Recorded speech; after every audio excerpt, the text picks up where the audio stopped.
Hi guys, my name is Mamin by the way, and today I will give you a short vlog of my Sunday. So yes, Sunday po ngayon and I decided to prep myself para magsimba. Pagkatapos, naglakad ako ng konti, pumunta sa church. After ko magsimba, naglakad konti ulit. Tapos actually kumain ako niyan, hindi daw ako nakapag-video.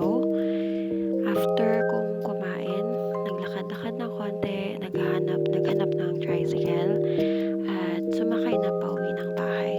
So, ganyan yan usually yung routine ko kapag weekend, pag walang trabaho, pag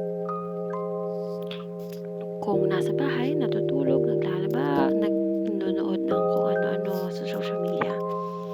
Kaya, ayan. Thank you for watching, guys.